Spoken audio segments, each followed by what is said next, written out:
What's going on, everyone? It's Justin here, and today I've got a video showing you what apps I have on my iPhone XS Max. So this is a video that I haven't done in about a year now. I know time really flies. So a lot of you have been asking what apps I use on an everyday basis, and this is currently my daily driver smartphone. So if you guys missed it already, I did do a review of the iPhone XS and XS Max. I flew down to LA to film that, and I'm probably going to do a behind the scenes video of the production of the iPhone XS and XS Max videos if you guys want to see that. But I have gone ahead and picked the iPhone XS Max as my daily driver smartphone. I was kind of leaning towards the XS for a bit because I love the size, but I figured being such a large screen and just wanting to take advantage of Apple's newest features and largest offering, I decided to try to get used to the iPhone XS Max, and after about a month or so, I've really enjoyed it. If you guys didn't know already though, I'm also giving away an iPhone XS on the channel, and the giveaway is still open but ending soon, so make sure you go ahead and check the link down below to enter. But the typical, make sure you subscribe to the channel, drop a like on this video, and also leave a comment down below. And also please go ahead and follow me on my Instagram and Twitter, as that's where I'm going to be announcing the winner on October 31st. So for those who are wondering, the case that I'm currently using on my iPhone XS Max is the Kadabi sheath, and the reason why I like this one is because it's nice and thin, and it also protects the phone good enough for an everyday basis. I really enjoy the texture that it has on the back and the very small lip that is on the front. The buttons are easy to access, but most importantly, it's just 0.9 millimeters thick and stays out of the way very nicely, so that is why I've kind of gone with a minimal case for a phone that is already pretty big. So when it comes to apps on my phone, you guys might know that I do have a lot of apps. I do have the 256 gig iPhone, which means even with like 100 apps, I still have like 100 gigs of extra space paired with 9,000 photos. So I do have all the apps that I might possibly need, but to be totally honest with you, I only use a handful. So I don't actually have my apps sorted anyway. I just have kind of the ones that I use the most on the front. And the first few pages I'm very familiar with and have had the same orientation for the past few years. So I kind of know by now where some of the apps are located. And yeah, as you guys can see, I do have a ton of apps. But starting on the homepage, the apps that I use the most are of course Instagram. I spend a ton of time on Instagram. And just some other ones here are like the Sonos app I use to control all of the audio systems around my apartment, which I really love. Skip the Dishes is also another app that I use a lot because I really don't know how to cook and don't really want to spend the time doing it. So this is kind of like our version of Postmates in Canada or in Victoria. I don't believe we have Postmates, at least in Victoria there's no Postmates. So this is kind of the app that we use to order food around town, and it's very easy and fast. So some of the other apps that I have are Snapchat. For some reason, I don't really use Snapchat at all every day.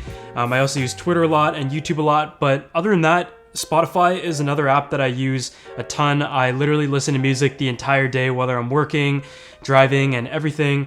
But the first page is just some very general apps that everyone kind of has. So the second page has some of the utilities such as Deliveries, which is an app that I use for many years now. I believe it's like $5, but I think it's totally worth it. And that is probably the best way to be able to check your packages, where they are and how many days they are from delivery. So in this case, if you have a tracking number that is copied, it automatically allows you to paste it in one touch. And it just displays everything in a very visually appealing form that just makes it easy to use. They also have a Mac app that syncs directly, so that's awesome. And the next app next to that is Expedia, and that is my app of choice when it comes to booking travel. Occasionally I also use Hopper to book just flights, but if there's anyone who would book a trip, a hotel, and a flight separately and mess up my dates, for example, and book a hotel for like the wrong year, it's probably going to be me. So I like to just use Expedia, where I'm able to just set my flight and hotel specific dates and everything, and just have everything booked as one package. And that's also the easiest way to kind of look at the prices and decide whether or not you want to go somewhere. So an app that I've known for a while and I'm really happy to recently team up with and is sponsoring this video is called Bump. So as you guys might know, streetwear is something that I'm really passionate about. I love buying clothes, shoes, putting together different outfits, and although I'm very new to that and tech is still kind of my main thing, it is something that I'm just always very interested in, how it ties to culture. So Bump is kind of a community-like marketplace for you to buy and sell clothes and shoes, and you're able to find pretty much everything you're looking for on here, whether it's new or used. So for example, I'm recently looking for some off-white blazers, and I'm able to look throughout the world as to which ones are for sale and everything. And the overall layout with messages makes it very easy to communicate as a buyer or seller. But what's also nice is that the buyer and seller is protected because all purchases are made through the platform using PayPal, so you don't have to worry about getting scammed or anything. I just really like the way the app is sorted, and you're able to sort down to brand, color, category, sizing, and they will try to find exactly what you want, whether it's in a new or used condition. You can also find some of your other favorite fashion influencers on this app, including ones that I watch, such as Richie Lee, Kai Somar, Ari Petru, and also Kai Bentley. And he actually sold his entire Supreme collection, I believe, on this app a couple months ago. And Ari Protru, for example, has sold over like 100 things, and he also has some things on currently. So if you guys want to go ahead and follow me on the app, my username is @JustinSay. It is verified, and I'm gonna start listing some of the things that I might have for sale occasionally, because I do get some regular messages from you guys asking me if I'm selling any of my clothing pieces or footwear, because I do kind of switch things up quite often. I get bored of it, I wear things a lot, and then I kind of sell it off and get something new. So I just haven't really found the best platform to list things for sale aside from locally, which often takes a while. So I'm gonna start listing some of the things that I have for sale over on Bump. So make sure you go ahead and follow me and check out some of the things that I might have. If you guys want to create an account and start selling some of the things that you might have sitting around your closet, you can also do that very easily just by typing in the title, posting tag photos for verification, your condition, category, price, shipping, and everything, and you're good to go. As someone who's really into streetwear, this is definitely an app that I believe in and stand behind 100%. So if you guys want to download it, I'm going to leave a link to it down below, and make sure you go ahead and follow me @JustinSay. Otherwise, there's just some shopping apps such as eBay, Amazon, PayPal for business. Dropbox is my file sharing option of choice because I just find that it works very well. I have used Google Drive in the past and it just wasn't as reliable. So Dropbox just has everything when it comes to working with my graphic designer. I'm just sharing photos and RAWs from my computer over to my smartphone for editing. And speaking of editing, the next set of apps are what I use to edit my photos. So I did do a video talking about how I edit my Instagram photos and stuff, but this is just the one that I use. I use Visco, but the first thing that I use when I'm editing my photos is Lightroom, because I do shoot on a DSLR and I send the RAWs over to my computer and then drop them over to my phone. So when it comes to lens corrections, it's just general edit, lighting, some colors, basic things. I like to do that in Lightroom before I export it and edit the filter and add stuff in Visco. So I'm not going to go into too much in detail as to how I edit my Instagram photos because I already have, and I did also buy a Visco X subscription, so that allows me to have access to all of the filters that they have, just to play around with them and also edit videos occasionally for like IGTV.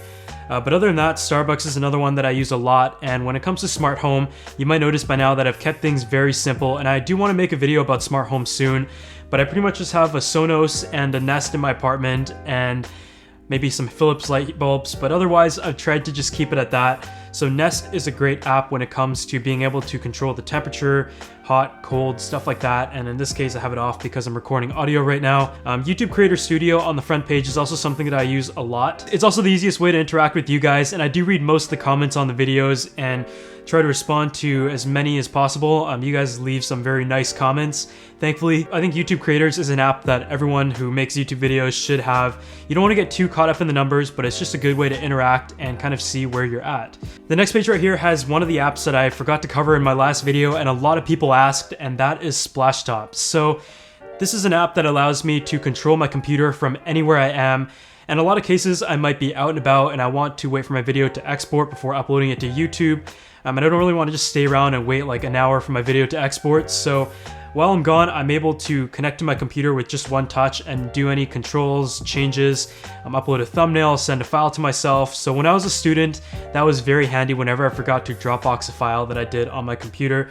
So the app is called Splashtop, and if you have good internet, then it works very reliably. Next up here, we of course just have some general apps such as Tile, Apple Store, IKEA. There's also Camera Connect, which is actually what I'm using over here to control my camera from my phone and make sure everything is good to go. And one that I have been using for a while now for my Instagram stories occasionally, I don't do it too much, but I have seen some people make some great stuff on it, is called Unfold. So what this is kind of a template for Instagram stories, because you guys know that Instagram stories, you can just take pictures of stuff, but it gets really boring after a while. So if you want to add some text, then you can actually put it in a very visually appealing form like here into a template. They do cost a little bit of money, but if that's something that you use a lot, then it's really handy. So in this case, when I was trying to illustrate some photos in one page, I decided to use that, and I can also add some text if needed.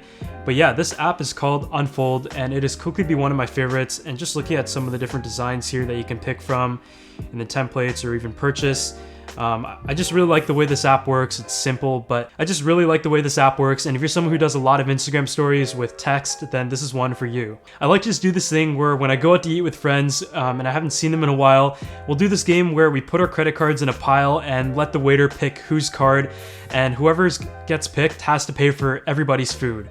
Another way to do that is also through a game called Shawazi, and you can just both put your fingers on the screen. And I saw YouTuber Kai Bentley do this first with his brothers, and whoever's dot gets picked has to pay for the meal.